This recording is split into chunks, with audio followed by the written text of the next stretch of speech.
हाय दोस्तों, आपका स्वागत है हमारे यूट्यूब चैनल पर। आज हम लोग पढ़ने वाले हैं आइडेंटिफिकेशन प्रॉब्लम। तो आइडेंटिफिकेशन प्रॉब्लम होता क्या है और इसका सॉल्यूशन क्या है, आज के वीडियो में हम लोग कंप्लीट डिस्कशन करने वाले हैं। तो वीडियो में बने रहें। तो चलिए वीडियो को स्टार्ट करते हैं।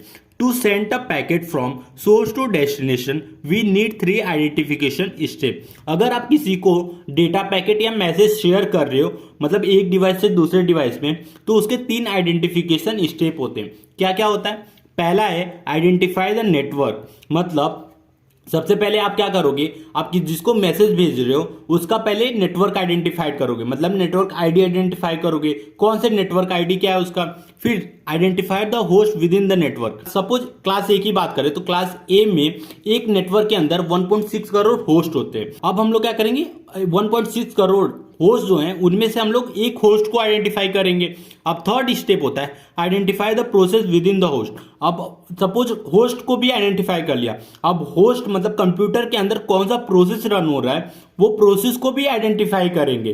तो यही 3 स्टेप हैं जिससे हम लोग जब किसी को मैसेज भेज रहे हैं तो ये 3 आइडेंटिफिकेशन स्टेप होते हैं। अब ये कैसे करेंगे इसका सॉल्यूशन भी देख लीजिए। Solution for identify the network is IP address or logical address. Now we get destination IP address using DNS. अब देखिए, जब किसी को आप मैसेज शेयर कर रहे हो तो पहले तो आपका खुद का लॉजिकल एड्रेस या जिसको हम लोग बोलते हैं आईपी एड्रेस, लॉजिकल एड्रेस और आईपी एड्रेस दोनों सेम ही होता है, लेकिन हमें डेस्टिनेशन आईपी एड्रेस नहीं पता होता है। डेस्टिनेशन आईपी एड्रेस हम लोग कैसे फाइंड आउट करेंगे? डीएनएस के थ्रू। अब ये डीएनएस क्या होता है? डीएनएस क्या करता है, आईपी एड्रेस को एक डोमेन नेम में कन्वर्ट करता है। फॉर एग्जाम्पल, अगर आप youtube.com लिखते हो तो youtube.com ये डोमेन नेम है, उसका आईपी एड्रेस डीएनएस ने कन्वर्ट कर दिया डोमेन नेम से। तो इसीलिए हम लोग डीएनएस के थ्रू हम लोग क्या करेंगे, आईपी एड्रेस को फाइंड आउट कर लेंगे। अब हमें डीएनएस के थ्रू डेस्टिनेशन आईपी एड्रेस पता चल जाएगा। अगर हमें डीएनएस के थ्रू डेस्टिनेशन आईपी एड्रेस पता चल गया तो हम ये पता कर सकते हैं उसका नेटवर्क आईडी है। नेटवर्क आईडी क्या है? तो नेटवर्क आईडी हमें पता चल जाएगा, मतलब हमारा आइडेंटिफाई द नेटवर्क, तो हम लोग आइडेंटिफाई कर दिए कौन सा नेटवर्क है, उसकी नेटवर्क आईडी क्या है। अब दूसरा स्टेप क्या होता है, identify the host with in the network. अब सपोज क्लास ए की बात करें तो एक नेटवर्क के अंदर 1.6 करोड़ होस्ट है। अब नेटवर्क को आइडेंटिफाई कर लिया, अब होस्ट को आइडेंटिफाई करना है, मतलब कंप्यूटर को आइडेंटिफाई करना है। तो 1.6 करोड़ होस्ट में हमें एक होस्ट को आइडेंटिफाई करना है। कैसे आइडेंटिफाई करेंगे? तो उसको आइडेंटिफाई करने का सॉल्यूशन क्या है? Solution for identification of host with in the network is a physical address और MAC address. Given an IP address we get MAC address using ARP. अब ये क्या बोल रहा है, अगर हमें किसी को होस्ट को आइडेंटिफाई करना है तो हम लोग उसके फिजिकल एड्रेस और मैक एड्रेस से आइडेंटिफाई कर सकते हैं। अब फिजिकल एड्रेस और मैक एड्रेस क्या होता है, तो मैक एड्रेस के बारे में पहले जान लेते हैं। जैसे कि मोबाइल में हमारा एक फिजिकल एड्रेस होता है। फिजिकल एड्रेस का मतलब IMEI नंबर, तो ये तो फिक्स होता है, ये चेंज नहीं होता है। आईपी एड्रेस चेंज हो सकता है इसलिए उसको लॉजिकल एड्रेस बोलते हैं, लेकिन जो IMEI नंबर होता है वो तो फिक्स होता है, इसलिए उसको हम लोग क्या बोलते हैं, फिजिकल एड्रेस या मैक एड्रेस भी बोलते हैं। तो जो मैक एड्रेस होता है वो 48 बिट का होता है और जो हमारा आईपी एड्रेस होता है वो 32 बिट का होता है।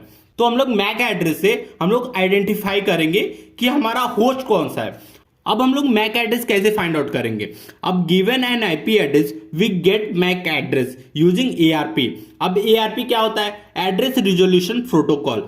अब सपोज एआरपी से आप मैसेज भेजेंगे कि किसका मैक एड्रेस ये है, मतलब मैक एड्रेस हमें फाइंड आउट करना है। तो हमें कैसे फाइंड आउट करेंगे? एआरपी के थ्रू। एआरपी क्या करेगा? ब्रॉडकास्टिंग करेगा। ब्रॉडकास्टिंग का मतलब सबको मैसेज भेजेगा और उसमें से रिप्लाई एक आएगा, मतलब यूनिकास्टिंग आएगा। तो एआरपी क्या करता है? मैसेज शेयर करता है ब्रॉडकास्टिंग और रिप्लाई आता है यूनिकास्टिंग। तो जब सपोज 1.6 करोड़ के पास ये मैसेज भेजेगा एआरपी, उसमें से जिसका भी मैक एड्रेस से मैच होगा वो रिप्लाई देगा, मतलब यूनिकास्टिंग होगा। तो इससे हमें क्या पता चल जाएगा कि कौन सा होस्ट है। अब होस्ट पता चल गया तो तीसरा स्टेप होता है identify the process with in the host.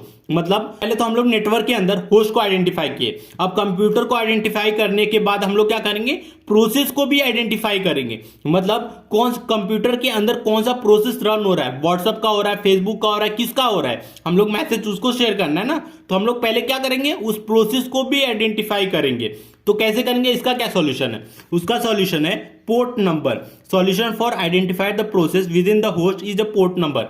Suppose हर एक का एक पोर्ट नंबर होता है, व्हाट्सएप का पोर्ट नंबर, फेसबुक का पोर्ट नंबर। हम लोग क्या करेंगे, उस पोर्ट नंबर से हम लोग आइडेंटिफाई करेंगे कि उसके सीपीयू पे कौन सा प्रोसेस रन हो रहा है। तो ये 3 आइडेंटिफिकेशन स्टेप हैं। आप किसी को भी अगर मैसेज शेयर कर रहे हो तो ये 3 आइडेंटिफिकेशन स्टेप रहेंगे ही रहेंगे। वीडियो अच्छा लगा तो प्लीज वीडियो को लाइक और हमारे चैनल को सब्सक्राइब कीजिए।